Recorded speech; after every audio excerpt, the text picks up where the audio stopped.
사사기 16장. 어느 날 삼손은 블레셋 성읍인 가사로 내려갔다. 그는 거기에서 한 창녀를 만나 그녀의 집에서 하룻밤을 보냈다. 가사 사람들은 삼손이 왔다는 말을 듣고 그가 잠들어 있는 집을 에워싸고 밤새도록 성문을 지켰다. 밤 동안 지키고 있다가 날이 새자마자 삼손을 붙잡아 죽일 요량이었다. 그러나 삼손은 한밤중에 자리에서 일어났다. 그는 성문으로 가서 성문 문짝을 붙들고 두 문설주를 빗장과 함께 뽑아서 어깨에 둘러매고는 헤브론 맞은편에 있는 산꼭대기로 올라가서 거기에다 버렸다.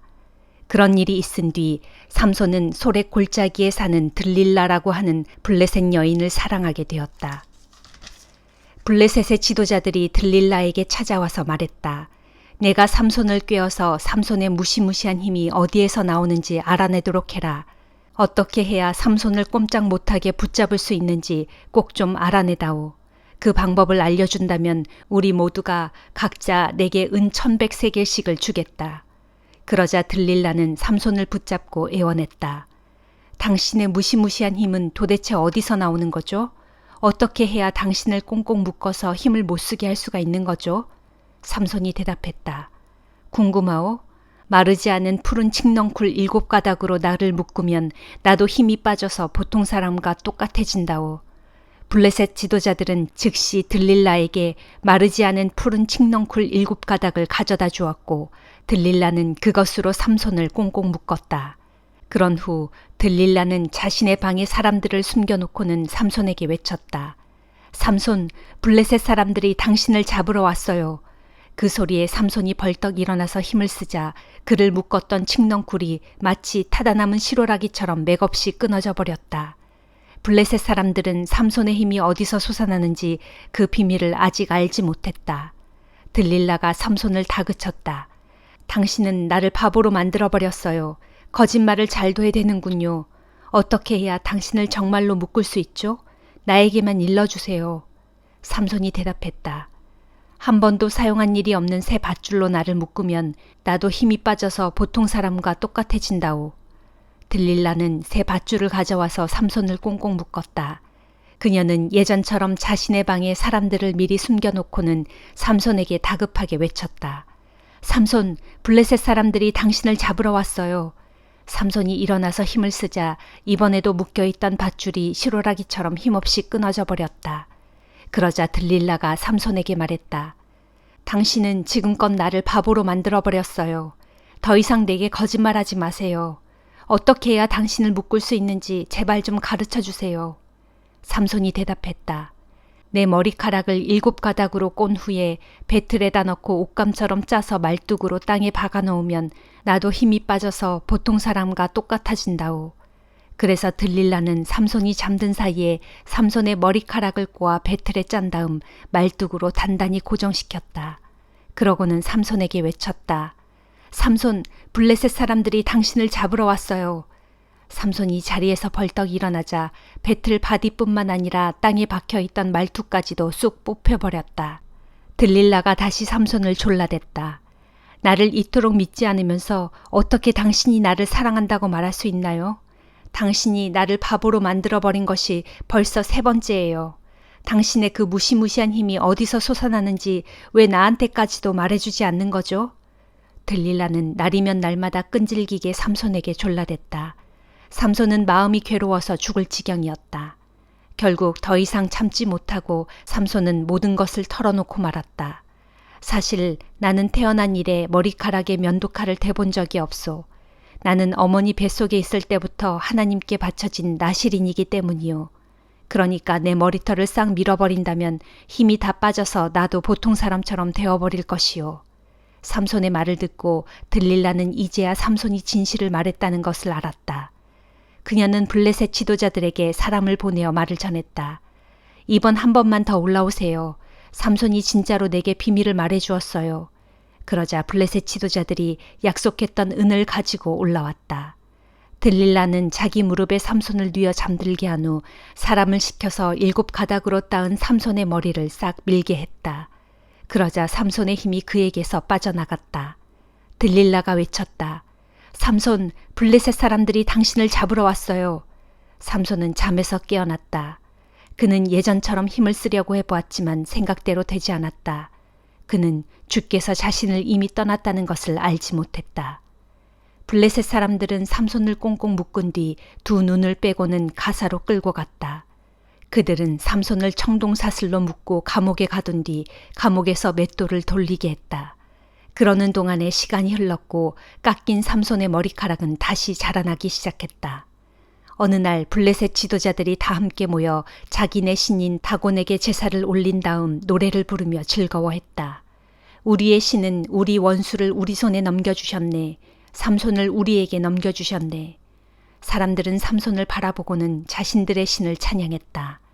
우리의 신은 원수를 우리 손에 넘겨주셨네. 우리 땅을 망쳐놓고 수많은 사람을 죽인 자를 우리에게 넘겨주셨네. 블레셋 사람들은 더욱 흥이 나서 외쳐댔다. 삼손을 끌어내라. 삼손을 끌어내어 우리 앞에서 제주를 부려보라고 하여라. 그들은 삼손을 감옥에서 끌어내어 자신들이 잘 볼 수 있도록 기둥 사이에 세워두었다. 그때 삼손은 자기 손을 붙들고 다니는 시종에게 부탁했다. 여보게, 이 신전을 떠받치고 있는 기둥을 만질 수 있는 곳에 나를 데려다 주게. 내가 몸을 좀 기대고 싶네. 신전에는 수많은 사람들이 모여 있었다. 블레셋 지도자들도 모두 참석해 있었다. 신전 지붕에 올라가 있는 사람만도 3,000명이나 되었다. 삼손이 주께 기도했다. 주여, 저를 기억해 주십시오. 한 번만 더 제게 힘을 주십시오. 저의 두 눈을 빼어버린 블레셋 놈들에게 단번에 원수를 갚게 해주십시오. 그런 후에 삼손은 신전 지붕을 버티고 있는 중앙의 두 기둥을 하나는 왼손으로 또 하나는 오른손으로 꽉 붙잡았다. 내가 오늘 블레셋 놈들과 함께 죽으련다 하고 크게 외치면서 삼손은 있는 힘을 다해 기둥을 밀기 시작했다. 그러자 신전이 와르르 무너져 내리면서 블레셋 사람들과 지도자들을 내리덮쳤다.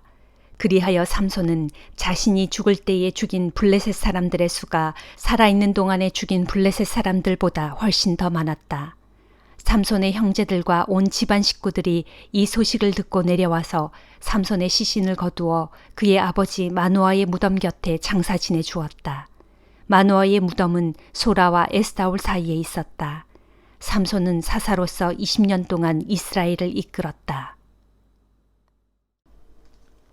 사도행전 20장. 소란이 진정되자 바울은 제자들을 불러 격려한 뒤 작별 인사를 하고는 마케도니아를 향해 떠났다. 바울은 마케도니아 지방의 여기저기를 두루 돌아다니면서 형제들에게 여러모로 격려의 말을 해주었다. 그리고 마침내 바울은 헬라에 이르렀다. 거기에서 바울은 석 달을 지냈다. 석 달 후 바울은 헬라에서 배를 타고 수리아로 건너가려 했지만 유대인들이 자기를 해치려는 음모를 꾸미고 있다는 것을 알아차렸기 때문에 마케도니아 지방을 거쳐 돌아가기로 결정하였다. 그때 바울과 동행한 사람들은 베레아 사람인 브로의 아들 소바더, 데살로니가 사람인 아리스다고와 세군도, 더베 사람인 가이오와 디모데, 그리고 아시아 지방 출신인 두기고와 드로비모였다. 이들은 드로아에 앞서가서 우리 일행을 기다리고 있었다. 우리는 무교절이 끝난 후 헬라 북쪽의 빌립보에서 배를 타고 갔는데 닷새 후에 드로아에서 다른 일행과 합류한 후 거기에서 일주일을 지냈다. 안식일 다음 날 우리 일행은 함께 식사를 하려고 모였다. 그때 바울이 설교를 했는데 이튿날 떠나기로 되어 있어서 바울은 밤늦게까지 이야기를 계속했다. 우리가 모인 위층 방에는 등불이 많이 켜져 있었다. 그런데 바울의 설교가 길어지자 창문에 걸터 앉아 있던 유두고라는 청년이 졸음을 이기지 못하고 깊이 잠을 자다가 그만 위층에서 떨어지고 말았다. 사람들이 달려가 그를 일으켰으나 유두고는 이미 죽어 있었다. 그때 바울이 내려가서 그 청년 위에 엎드려 그를 팔로 껴안고 말했다. 여러분, 걱정하지 마십시오. 이 사람은 다시 살아났습니다. 그러고서 바울은 다시 위층 방으로 올라가서 빵을 떼어 함께 나누어 먹고는 날이 새도록 오래 이야기하다가 새벽이 되어서야 길을 떠났다. 사람들은 살아난 그 청년을 데리고 집으로 돌아가면서 모두가 큰 위로를 받았다. 우리는 드로아에서 배를 타고 바울보다 먼저 앗소로 갔다. 바울은 우리에게 배편을 주선해준 후 자신은 걸어서 앗소로 갔다. 앗소에서 바울과 합류한 우리는 다 함께 배를 타고 미둘레네로 갔다.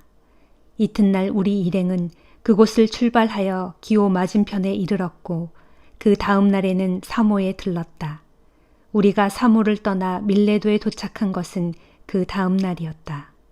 이때 바울은 가능한 한 오순절까지는 예루살렘에 도착하려고 급히 서두르고 있었다. 그래서 바울은 아시아 지방에서 지체하지 않으려고 에베소에는 들르지 않을 작정이었다. 밀레도에 닿자 바울은 사람을 보내어 에베소 교회의 장로들로 하여금 자기에게 오도록 전가를 보냈다. 에베소 교회의 장로들이 도착하자 바울이 그들에게 말했다. 여러분은 내가 아시아에 첫 발을 들여놓은 그날부터 오늘까지 여러분과 함께 어떻게 지내왔는지를 잘 알고 계십니다. 나는 모든 겸손과 많은 눈물로 주님을 섬겨 일해왔습니다.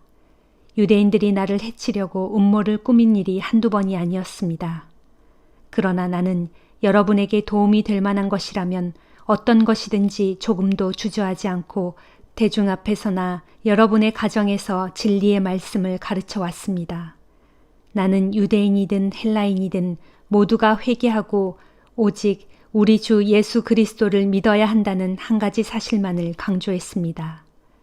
이제 나는 거역할 수 없는 성령의 강한 힘에 이끌려 예루살렘으로 올라갑니다. 거기서 무슨 험한 일이 나를 기다리고 있는지 나는 잘 모릅니다. 다만 한 가지 내가 아는 것은 내가 가는 도시마다 투옥과 고난이 기다리고 있다는 것을 성령께서 내게 알려주신다는 사실입니다. 그러나 주 예수께서 내게 맡기신 이 일, 즉 하나님의 은혜와 사랑의 복음을 다른 사람들에게 전하는 이 일을 완수할 수만 있다면 나는 내 목숨이 조금도 아깝지 않습니다. 지금까지 나는 여러분을 찾아다니면서 하나님의 나라를 전파하고 가르쳐 왔습니다. 그러나 이제 여러분은 내 얼굴을 다시는 보지 못하게 될 것입니다. 그러므로 나는 이 자리에서 여러분에게 분명히 말해둡니다. 앞으로 여러분 가운데 누가 복음에서 떠나 멸망에 빠진다고 해도 그것은 내 책임이 아닙니다.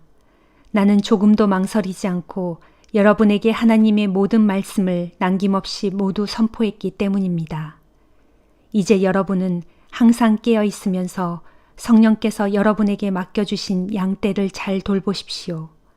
성령께서는 여러분을 감독으로 세우셔서 하나님께서 자기 독생자의 피로 값을 치르고 사신 교회를 돌보게 하셨습니다. 내가 떠난 후에 사나운 이리 때와 같은 거짓 교사들이 나타나서 양떼들을 마구 해칠 것이고 여러분 중에서도 진리를 왜곡시키는 자들이 나타나서 자기를 따르라고 할 것입니다. 모두 정신을 바짝 차리십시오. 내가 여러분과 함께 보낸 그 3년을 잊지 마십시오. 내가 밤낮으로 여러분을 보살피고 또 여러분을 위해 흘린 나의 많은 눈물을 꼭 기억하십시오. 이제 나는 하나님과 그분의 은혜로운 말씀에 여러분을 온전히 맡깁니다. 그 말씀이 여러분의 신앙을 바로 세워줄 것이고 또한 하나님을 위해서 거룩하게 구별된 사람들이 상속받는 유산을 여러분도 차지하게 해줄 것입니다. 지금까지 나는 다른 사람의 금이나 은이나 의복을 탐낸 적이 한 번도 없습니다. 여러분이 아시는 대로 나는 나의 두 손으로 열심히 일을 해가면서 생활에 필요한 것들과 동료들에게 필요한 것들을 손수 마련해 왔습니다. 또한 나는 연약한 자들을 돕는 일에 늘 본보기가 되려고 애써 왔습니다. 할 수 있는 한 힘껏 일해서 연약한 자들을 도우려고 애썼습니다. 이처럼 내가 본을 보였으니 여러분도 주는 것이 받는 것보다 복이 있다라고 하신 주님의 말씀을 기억하면서 마땅히 연약한 자들을 힘껏 도와야 할 것입니다. 말을 마치고서 바울은 무릎을 꿇고 장로들과 함께 기도를 드렸다. 에베소 교회의 장로들은 작별을 슬퍼하면서 모두가 크게 소리내어 울면서 바울의 목을 끌어안고 입을 맞추었다. 다시는 자기 얼굴을 보지 못하게 될 것이라는 바울의 말에 장로들은 몹시 가슴이 아팠다. 그들은 무척 슬퍼하면서 배 타는 곳까지 바울을 전송하였다. 예레미야 29장. 이것은 예언자 예레미야가 예루살렘에서 써보낸 편지로서 이전에 바빌로니아 왕 느부갓네살이 예루살렘에서 바빌로니아 땅으로 사로잡아간 유다의 포로들 가운데 살아남은 장로들과 제사장들과 예언자들과 그 밖의 모든 백성들에게 보낸 것이다. 예레미야가 이 편지를 쓴 때는 유다 왕 여고니아와 그의 어머니와 궁중의 내시들과 유다와 예루살렘의 관리들과 기능공들과 대장장이들이 예루살렘에서 사로잡혀 바빌로니아 땅에 포로로 끌려간 뒤였다. 예레미야는 자신이 쓴 이 편지를 유다 왕 시드기야가 바빌로니아 왕 느부갓네살에게 사절로 보낸 사반의 아들 엘리사와 힐기야의 아들 그마랴의 편에 바빌로니아로 보냈다. 예레미야는 그 편지에서 다음과 같이 썼다. 전능하신 만군의 주 이스라엘의 하나님이 포로된 백성들에게 말한다. 곧 내가 예루살렘에서 바빌로니아 땅으로 사로잡혀 가도록 한 모든 유다의 포로들에게 말한다. 너희는 그곳에 집을 짓고 오랫동안 살 준비를 하여라. 그곳에 과수원을 일구고 그 열매를 따먹으며 살아라. 또 너희는 거기서 결혼도 하고 자녀들도 낳아라. 너희뿐만 아니라 너희 자녀들까지도 각자 아내를 취하고 남편을 맡게 하여 그들도 거기서 자녀를 낳게 하여라. 그리하여 너희가 그곳에서 번성하고 너희 수요가 줄어들지 않도록 하여라. 또 너희는 내가 너희를 붙잡아 가게 한 그 성읍의 번영과 평화를 위해서도 힘쓰고 그것을 위해 주께 기도하여라. 그것은 그 성읍이 평안해야 너희도 역시 평안할 것이기 때문이다. 전능하신 만군의 주 이스라엘의 하나님이 말한다. 지금 너희들 가운데서 듣기 좋은 소리나 하고 있는 예언자들과 점쟁이들에게 속지 말아라. 그들이 떠벌리는 꿈 이야기도 믿지 말아라. 사실 그들은 내 이름을 팔아 너희에게 거짓을 예언하고 있을 뿐이다. 그들은 내가 보낸 자들이 결코 아니다. 나 주의 말이다. 이제 나 주가 너희에게 분명히 일러둔다. 포로된 그 땅 바빌로니아에서 너희가 70년을 다 채우면 그때 내가 너희를 돌아보겠다. 그리하여 그때는 너희를 이곳 예루살렘으로 다시 데려오겠다고 약속한 나의 선한 계획을 그대로 실행하겠다. 너희를 위한 나의 계획은 내가 잘 알고 있다. 그것은 너희에게 평안을 주려는 선한 계획이지 너희에게 재앙을 주려는 흉한 계획이 절대로 아니다. 정녕 나는 너희 장래에 소망을 주려는 선한 계획을 갖고 있다. 이것은 나 주의 말이다. 그때가 되어 너희가 나를 찾고 나에게 와서 기도하면 내가 너희의 기도를 들어줄 것이다. 너희가 온전한 마음으로 나를 찾고 찾으면 너희는 반드시 나를 만날 것이다. 나 주가 말한다. 정녕 그때에 너희는 나를 찾을 것이고 만날 것이다. 그날에 내가 너희를 포로 생활에서 해방시켜 다시 본토로 돌아가게 할 것이니 곧 내가 너희를 흩어 멀리 쫓아보냈던 모든 나라들에서 내가 너희를 다시 불러 모아 전에 내가 너희를 사로잡혀 가게 하였던 그곳 예루살렘으로 너희를 다시 데려다 놓을 것이다. 이는 나 주의 말이다. 여러분은 말하기를 주께서 이곳 바빌로니아 땅에서도 우리를 위하여 예언자들을 세워주셨다라고 합니다. 그러나 여러분의 조속한 본토 귀환을 예언하는 그들의 예언은 전부 거짓입니다. 주께서는 지금 다윗의 보좌에 앉은 유다 왕 시드기야와 이곳 예루살렘 도성에 살고 있는 모든 백성들, 곧 여러분들과 함께 바빌로니아 땅에 포로로 잡혀가지 아니한 여러분의 모든 형제들에 대해서 이렇게 말씀하셨습니다. 나 만군의 주가 말한다. 내가 그들에게 칼과 기근과 전염병을 보내어 그들로 아주 쓸모없게 해서 아무도 먹을 수 없는 썩은 무화과처럼 만들어버리겠다. 그렇다.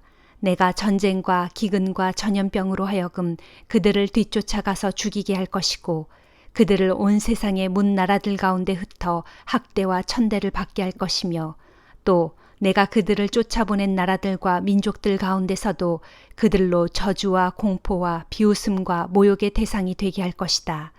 그것은 그들이 나의 말을 듣지 않았기 때문이다. 내가 그들에게 내 종 예언자들을 계속해서 부지런히 보냈어도 그들은 내 말에 조금도 귀를 기울이지 않았다. 이는 나 주의 말이다.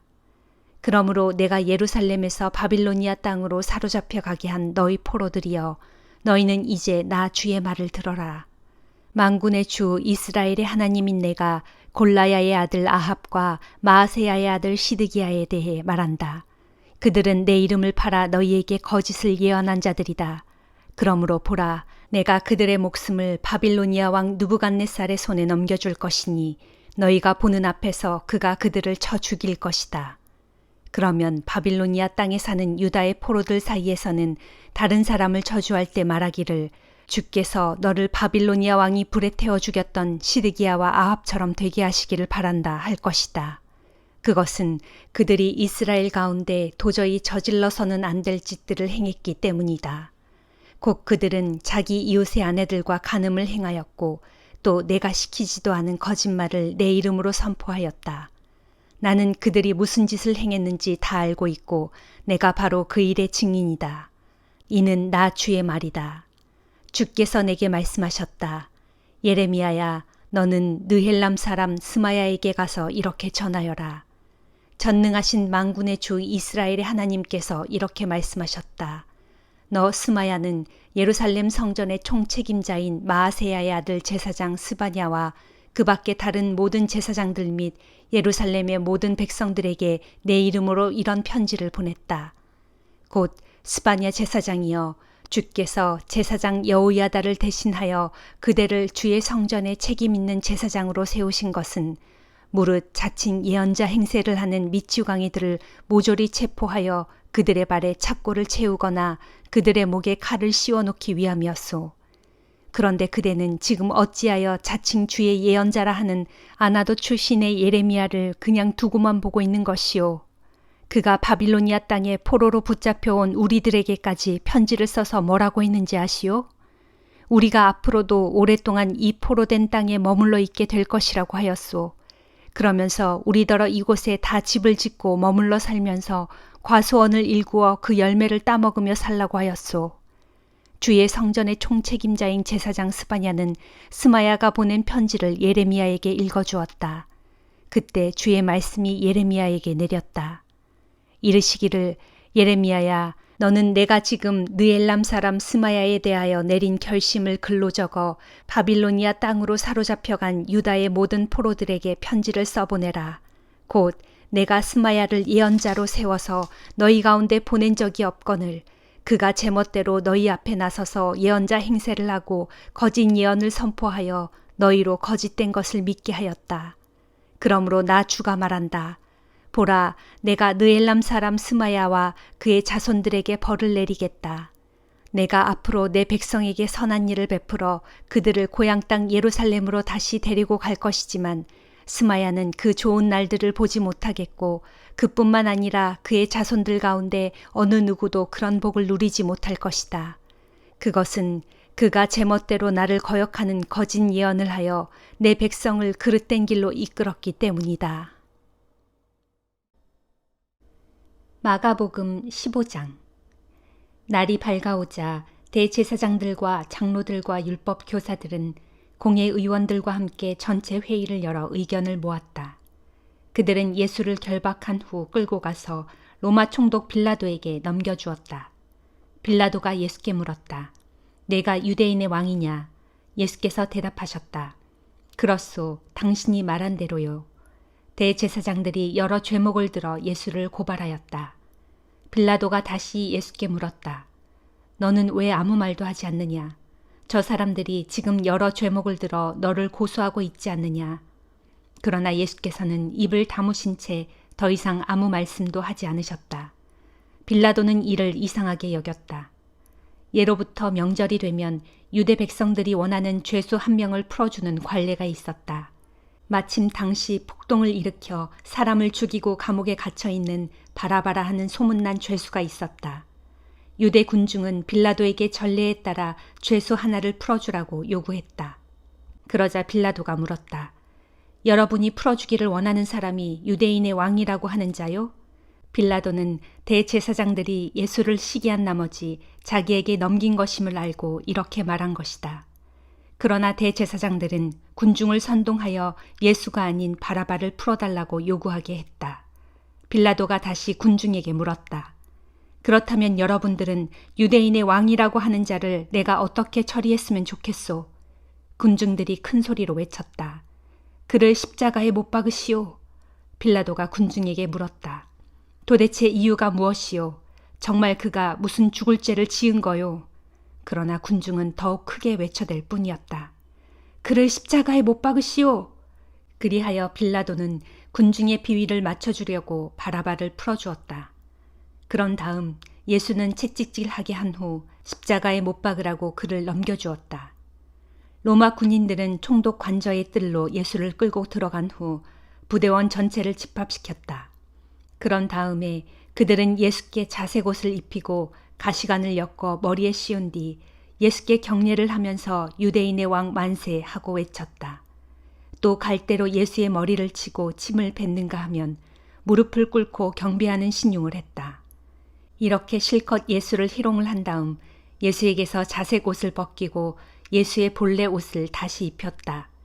그런 후에 군인들은 예수를 십자가에 못 박으려고 성문 밖으로 끌고 나갔다. 마침 그때 알렉산더와 루포의 아버지인 구레네 사람 시몬이 고향에서 올라와 그곳을 지나가고 있었다. 로마 군인들은 그를 붙들어 억지로 예수의 십자가를 지고 가게 했다. 로마 군인들은 예수를 끌고 골고다라는 곳으로 갔다. 골고다는 해골이라는 뜻이다. 군인들이 몰약을 탄 포도주를 예수께 드렸으나 예수께서는 그것을 거절하셨다. 마침내 군인들은 예수를 십자가에 못 박았다. 그러고는 주사위를 던져 누가 어떤 옷을 가질지 정한 다음 예수의 옷을 나누어 가졌다. 예수를 십자가에 못 박은 때는 아침 9시였다. 예수를 못 박은 십자가 위에는 유대인의 왕이라고 적힌 죄패가 달려 있었다. 그날 아침에 강도 2명도 십자가형을 언도받아 예수의 십자가 양쪽에 달렸다. 하나는 예수의 오른쪽에, 하나는 예수의 왼쪽에 달렸다. 그리하여 그는 범죄자들 가운데 한 사람으로 역임을 받았다라고 기록한 성경 말씀이 이루어졌다. 지나가는 사람들이 머리를 흔들며 예수를 조롱했다. 아하, 성전을 헐고 사흘 만에 다시 짓겠다던 자야. 어디 한번 십자가에서 내려와 내 목숨이나 구해보시지. 대제사장과 율법 교사들도 예수를 조롱했다. 이 자가 남은 구하면서 자기 자신은 구하지 못하는군. 이봐, 이스라엘의 왕 그리스도야. 어디 십자가에서 한번 내려와 보시지. 그러면 우리가 믿어드리지. 심지어 예수와 함께 십자가형을 받고 있던 두 강도까지도 예수께 욕을 퍼부었다. 난 12시가 되었을 때 어둠이 온 땅을 덮기 시작하더니 오후 3시까지 계속되었다. 오후 3시가 되었을 때였다. 예수께서 큰 소리로 엘리 엘리 라마 사박다니 하고 부르짖으셨다. 이 말을 번역하면 나의 하나님 어찌하여 나를 버리셨나이까 라는 뜻이다. 그러나 거기 가까이 서 있던 사람들은 이 소리를 듣고 예수가 예언자 엘리야를 부르는 것으로 생각하였다. 그들 가운데 한 사람이 달려가 해면에 신 포도주를 적신 후 갈대 끝에 꽂아 예수의 입에 대어주면서 말했다. 어디 엘리야가 와서 그를 십자가에서 내려주나 보자. 그때 예수께서 큰 소리를 지르시고서 숨을 거두셨다. 그리고 바로 그때 성전의 휘장이 위에서부터 아래까지 두 폭으로 찢어졌다. 십자가 곁에서 예수께서 숨을 거두시는 것을 낱낱이 지켜보고 있던 백부장이 말했다. 이분이야말로 참으로 하나님의 아들이셨다. 몇몇 여자들도 멀리서 예수의 모습을 지켜보고 있었다. 그들 가운데는 막달라 마리아, 작은 야고보와 요새의 어머니 마리아, 그리고 살로메가 있었다. 이들은 갈릴리에서부터 예수를 줄곧 따르면서 시중을 들던 여자들이었다. 이들 외에도 그곳에는 예수를 따라 예루살렘에 올라온 많은 여자들이 있었다. 이미 날은 저물었다. 그날은 안식일 전날, 곧 안식일을 준비하는 날이었다. 때에 공회의원으로 널리 존경받는 아리마대 출신의 요셉이란 사람이 있었는데 그가 용기를 내어 총독 빌라도에게 찾아가서 예수의 시신을 내어달라고 요청했다. 그는 하나님의 나라가 임하기를 소망하고 기다리는 사람이었다. 빌라도는 예수가 벌써 죽었다는 것이 믿기지가 않아 백부장을 불러 예수가 정말로 숨을 거두었는지 확인했다. 백부장에게서 사실 확인을 하고 나서 빌라도는 요셉에게 예수의 시신을 가져가도 좋다고 허락했다. 요셉은 예수의 시신을 십자가에서 내린 다음 가지고 간 고운 배로 시신을 감쌌다. 그러고는 바위를 깎아 만든 자기 무덤 안에 예수의 시신을 모셔다 놓고 큰 돌을 굴려 무덤 문을 막아 놓았다. 막달라 마리아와 요새의 어머니 마리아는 예수의 시신이 어디에 모셔지는지 주의 깊게 지켜보고 있었다. 아멘.